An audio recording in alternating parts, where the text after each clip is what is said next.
Welcome back to Sunrise Daily right here on Channels Television. And now let's talk football. Recently, we heard about everything that happened between the Nigerian team and the team from Libya.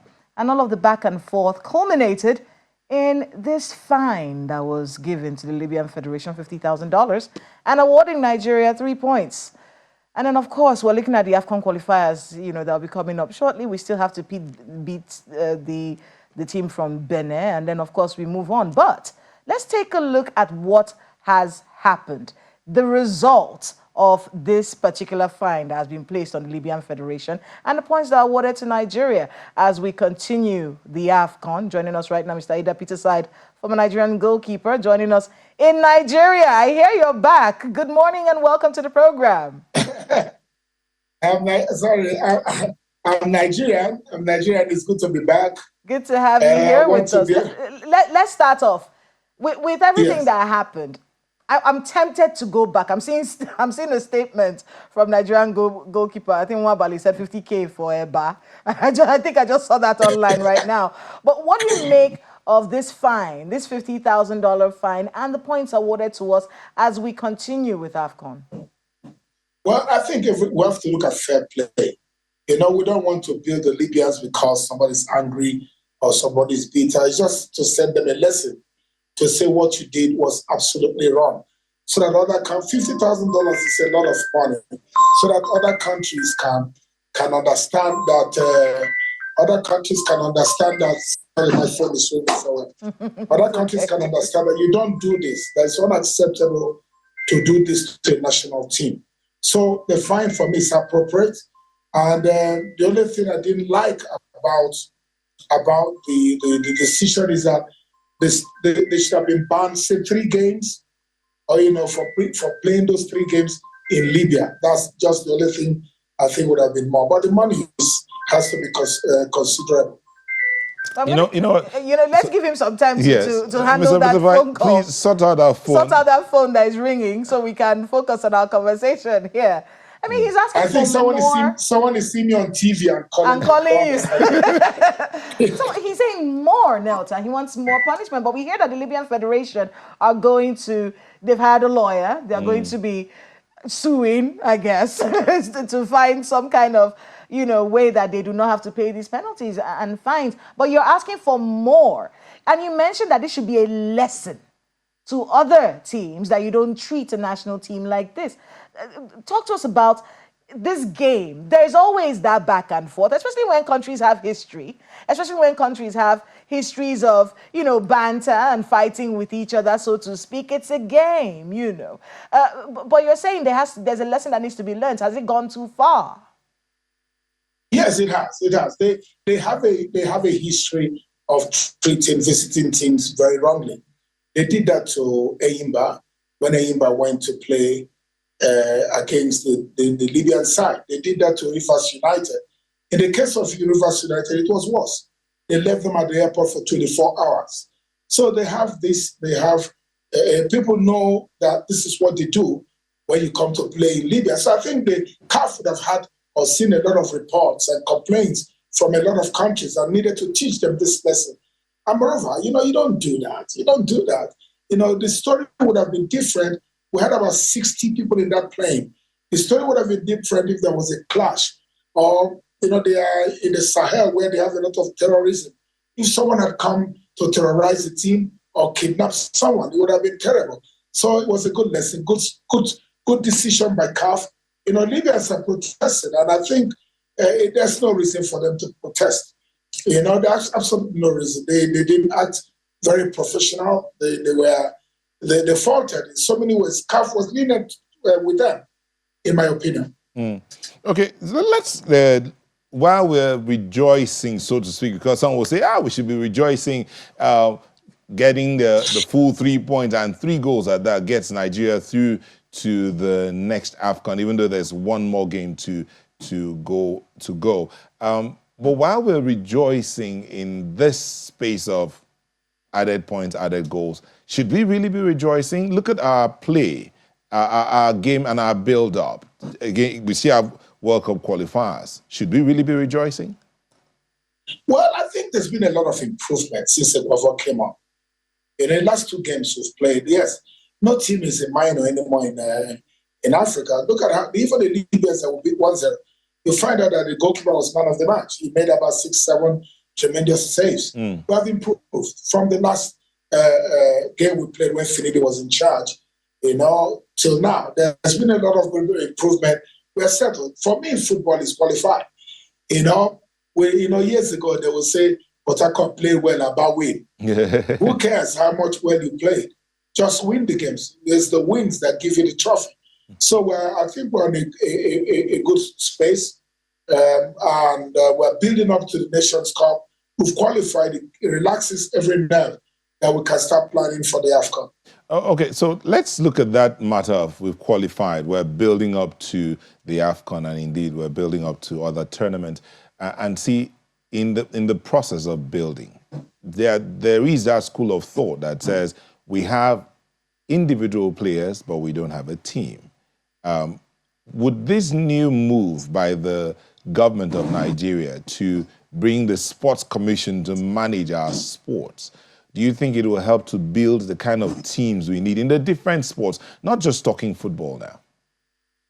I want to say this, and we're all excited. Those of us in the football fraternity, we're excited because for the very first time, very first time, in over 30 years, we have a sports person running our sports, right? That's the joy. If you look at all the forum, everyone discussing, Alhaji Shehu Diko has been part of our system.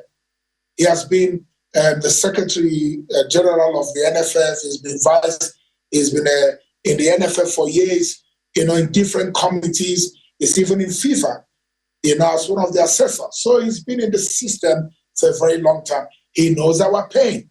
He knows what the struggles are. Yes, it's an enormous task in the sense that he's not just managing football anymore. He's managing sports in Nigeria. It's a good thing. It's an absolutely good thing. He has to be strong. He has to be strong and take decisions. Those decisions that people need to begin to see that decisions are taken. It's no longer politics. If he were a minister of sports, and I told some of my friends, if he were a minister of sports, all he would be doing is wearing big suits and big agbada and discussing politics, APC, PDP, but that's away from it. He's been given a responsibility to manage sports. And he's well capable, and I've said this to him so many times. He's absolutely well capable. I've seen him write reports. I've seen him. You need to see how intelligent this man is when it concerns sports.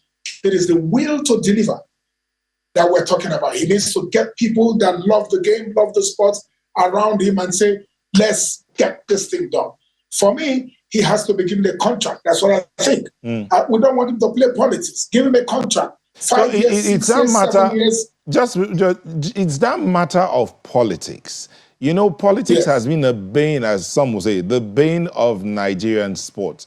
Politics has been the bane of Nigerian sports. So that politicking now, can we say we are on the verge of taking politics out of sports so that we look at building the talents that abound across this country? Totally. But again, life is politics. He has to play politics to survive, right? And the beautiful thing about this appointment I hear is that he reports directly to the president, which is beautiful. So all the bureaucracy of whom do I see, whom do I please, whom do I talk to get to where I'm going to, is out. He reports directly to the president. Yes, a ministerial position, almost like that, with that kind of standing, but he has a kind of independence to take decisions. What I think he has to do, I don't know whether it's necessary to get a board. If he has to get a board, yes, get a board. Or get think tanks, get people around him and say, this is where I'm leading. I know you can do this. I know you can be strong in refurbishment of stadiums, in taking some decision, in representing Nigeria in the foreign fray. He has to get people around him that understand the politics of the sports and that they are strong. Okay, and strong. We must bring changes. A whole lot of things are not properly done. Look at what happened in the Olympics. It was a mess, the absolute mess. That Nigeria's huge as we are. I don't know how many were because they quote the numbers like Bible scriptures. But get a strong body, Put your foot down. Things must be done on time. Preparation for the Olympics on time. Our sports, again, he knows he's part of us. The NFF status must be changed. There are a lot of associations that need to be sorted out. It's an enormous task, but he has to bring everybody and say, I'm in charge of sports in Nigeria, and this is where I'm going. And once he does that, you are right in noting that it's been quite a mess, for the past few years, especially with football in Nigeria, and then of course even with other sports, how we're handling our players in other sports. But last Friday he was speaking at an event, and he said, that's Mr. Shehu Diko. He actually said that he's going to create a strong foundation. That's what he said, a strong foundation that will transform sports in Nigeria. Yes. What do you think his chances are going to be? I mean, we've talked about the political side of things. If a minister had to deal with all of that, and we still didn't do well with the commission and him, answering directly to the president, what do you think his chances are going to be? And what are some of the challenges that you think he would face in trying to re-strategize our sports sector? When I started, I said he's one of us, so he understands what sports it's all about. If you bring a politician, he'll be talking about party structure. He'll be talking about pleasing party. But no, he's not. Yes, he could be a party man, I don't know. But we all know Shehu Diko as a sportsman, as a sports person. He has a voice in FIFA. He has a voice in Nigeria. He runs the sports. And he will not have any excuse if he fails, because we will say, we've all glamoured for sports commission. In America, there are no sports ministers. Even in Britain, hardly. I had a story of one sports minister traveling with a team, and they find him. What are you going to do there? Don't you have people? That's how it must be. He's in charge of our sports. He needs people around him. He needs to put his foot down. And especially, it's a shame and a disgrace that we have, especially in football, one functional stadium that is privately owned, which is the stadium in Akwa Ibom, the Godswill Akwa Ibom Stadium. It can't be said of Nigeria. And we have stadiums that are owned by the government. We have the one in Lagos, we have the one in Abuja. And I think the one in Kaduna, I'm not too sure, is owned by the federal government. You need to say, let's get our structures right. Let's have a sports village. We must get a sports village where our players, years ago, we used to have that village in Surulere, where players would come together. They can go and train and prepare for events. We don't always have to spend millions and billions of naira, because we're looking for venue. If you go to Holland, there's a place called the Papendal. If you come to South Africa here, there's a sports company. It's unbelievable. If you see the one in South Africa, it's absolutely unbelievable. You're very correct. When you say that we've had that sports village, I think if memory serves me right, we call them Games Village. I think there's still one in Abuja. There's a place called Games Village in Abuja, even though it's an estate. Whether or not they are serving the purpose that you have in mind, that's another conversation altogether. Before I take you up on that question, there is this issue that Kayla, brought to our attention the other time where we're talking about things that are happening today. The International Legislative Dialogue on Women and Constitution Amendment in Nigeria is happening today at the Transcorp Hilton Hotel, and we'll be there. We're going to transit to that place now, particularly for our DSTV audience. But if you would like to continue with us on this conversation, just dash quickly to YouTube. So, Mr. Peter said, the conversation around our sports is something that is very, very concerning. Maybe I should begin from this angle. This issue, particularly of the AFCON qualifier between Nigeria and Libya. Libya is also raising issues just the way we are raising issues. Could there be anything we are missing, or anyone is missing in this particular conversation? Because they feel that they have a point. We believe that we have a point. CAF has made a ruling and they want to appeal to the same CAF. So what are the likely outcomes? Speak more as dispassionately as you can, so at least people have a fair balance of what is going on and what to expect. Thank you, Ayo. The thing about it is sports. We can't take away the fact that it is sports. Because it is sports, we must have an enabling environment to play sports. And sports is about friendship. not war. I think there's so much, they are used to too many wars, and they still think that they have to continue to fight wars. No, sports is a friendly thing.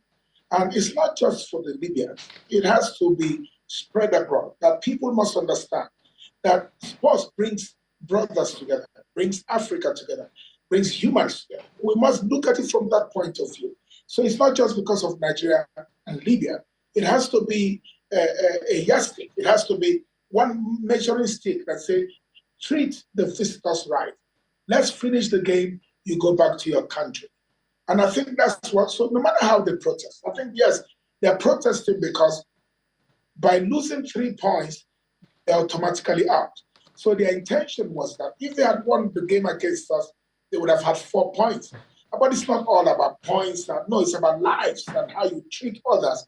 So I'm not sure they will succeed. If they take this thing further, CAF might even come heavier on them and take a heavier decision. Well, so that is one thing, perhaps for many Nigerians, very, very cheering and comforting. But speaking to the larger issue of our sports, it's also, quite, concerning. The experience that we had recently, I think, with the Olympics, where we hardly got anything and we spent so much, is something that, of course, you have also spoken to that one as well as so many other people in the country. Now, speaking to the larger issue of our sports, yes, you said that sports is a friendly thing, but it's also a business. That is why we spend humongous resources to let our contingents go to different parts of the world where these things, where these engagements occur. In terms of, you've also given us the assurance that with the new person at the helm of affairs now, there's some light at the end of the tunnel. What are we to expect? Well, I think the president that appointed him for a reason. Now, if the president if it doesn't function proper, we bring it down to leadership of the presidency and the decision is taken. But at the end of the day, my apologies, just 1 second. At the end of the day, it's all about leadership. No, we don't expect him to be the one to go run or fight or shoot or whatever. It's about leadership. What was the leadership gap, is the question I'm trying to put to you, that was missing in our sports administration or sports development? What's the gap that we need to fill so we don't continue to talk about the same thing over and over again? It has to still be leadership. Everything rises and falls on leadership. Now, a leader must appoint the right people. He must get the right people. They call them the right people in the right peg, in the right hole. That's what the challenge is. You don't bring somebody and because you know him, you like him, he's your brother, you say, run this, he will run it down. You don't do that. He will run it down. So when a person like Diko that has been part of the system has paid the price, at a particular point, it was so bad for him, they arrested him and wanted to put him in jail. At a particular point, they accused him of this and accused him of that. So he knows the difficulties of leadership in sports. And we all glamour. And like I said, he contested with me for the presidency of the NFF. And he saw the mess there. What happened in that election? You can't allow things like this to continue. At the end of that election, we were together. He was so bitter and angry. He said, this is not sports. This is what we're saying. Who is in charge? They've given us somebody that is part of the system, part of the sporting fraternity. Our challenges. Our stadiums are not in good shape. The running of the system, the looking after the players complain from who are the architects of sports. They complain every year. They are not being looked after. Remunerations are not being paid. There are no camping facilities. There are no equipment. These are teething problems. But you see, like I said, a politician will come who want to please his paymaster or please the people that brought him in there. And before you know, the tracksuit that you will take to go to Olympics, they'll be wearing it in the parliament, while the players don't have it. But if you're part of the sporting system, it is the players first. It is those that are involved in the game first. Once you look after them, it trickles down and everything begins to change. Well, that is, hopefully cheering. But then there is also the place of vision in our sports development. I'm looking at the past. Forgive me. I can't help but celebrate what we had. I don't remember a time when, particularly in the 70s and the 80s, where people, when you talk about foreign teams back then, the most prominent was probably Dundee United, and it wasn't even for a good reason. I also Yes. remember my uncle used to have this pamphlet that they had back then, and you'd see Arsenal and the rest of them, all of them in the very late 70s and the 80s and all of those things. I found some of those things in his library. So. Uh, but then we had fantastic teams at the time. We had the stationery stores, the ICC Shooting Stars, the Rangers International, Water Corporation, and the rest of them came later. There's this team in Boko where Rashidi Yekini was fished out from, and the rest of them. So we had all of that. Then we had the Abiola Babes. We have such fantastic teams, fantastic leagues that we even had first, second, and third, divisions of our football at the time. So did we have in basketball and several others like that, such that when you went to boarding school, you wanted to play all kinds. I joined the cricket team when I was in secondary school. That's to tell you how vibrant our sports was then. I'm not sure where to put, that, but is it like we don't have a vision for our sports? We just want to get an accolade now and wait until the next time? What name do you see us wanting to make a name in sports in Nigeria, not just football? You need to, thank you, very great question. You need to bring the children back outside. They need to come and play. Okay? You yourself know. When we're younger, we'll play street football. We come out and play table tennis, roper. I play table tennis. But you come to the street, every street. The last time I went to buy a table tennis board, and I asked them, do they play table tennis on the street anymore? They said, hey, nobody does that anymore. You see, this is where you chunk out talents. You need to make it so conducive. Fix the facilities. If you come to the National Stadium, remember in those days, in the National Stadium, you will see 3,000 people coming to the National Stadium because the facilities were working. The other day I went past the National Stadium in Surulere. I saw the massive scoreboard had fallen. I don't know whether they've looked after it now, but they had the outside pitch. They had a football pitch outside. It was packed every day. But you don't see people come back. So we must go back to grassroots. Have stadiums that people can come out and play. It is important that people come out to play. They must come out to play. Make it friendlier, make it easy for people to play. And the more they play, the more you chunk out talents. I mean, it is quite an interesting dynamic, and one that we'll be watching, to see how it all unfolds. But before we let you go, what should everyone in this area that is so important to our nation, one that unites us regardless. I mean, that's one of the greatest things about sports, isn't it? Especially sports in Nigeria. It's something that all of us have in common, something that all of us love together, and its role in nation building cannot be overstated. Those who are in charge of this, Mr. Diko right now, who's got this Herculean task in front of him, and everyone else who's going to be working with him, what should they be having at the back of their mind as they get to work? He has to get a plan. Without a plan, you can't work. And it's been in the system. And trust me as I say this to you, he has a plan. Because I saw a paper. He delivered almost 2 years ago, a very profound read. I read that and I said, this is the way to go. He has to implement it, and it's in leadership. This is my dream. This is my vision. This is what I want us to do. Then get the right people. Please work this out for me. Can you be in charge of this for me? Can you see how we can succeed in this place? How do we restructure our system? Once you get these things together, then he begins to lead. Right? You see, we're in a mess, absolute mess. Go everywhere in this possible fraternity. You will hear complaints. You just go and pay the players. There are people that have worked for this country, suffered for this country. They are being owed for 10 years. 10 years. Camp allowances, fees. Imagine Diko gets up and gets a committee. Let's see how we can pay our ex-internationals or players that have been owed. Let's start from there.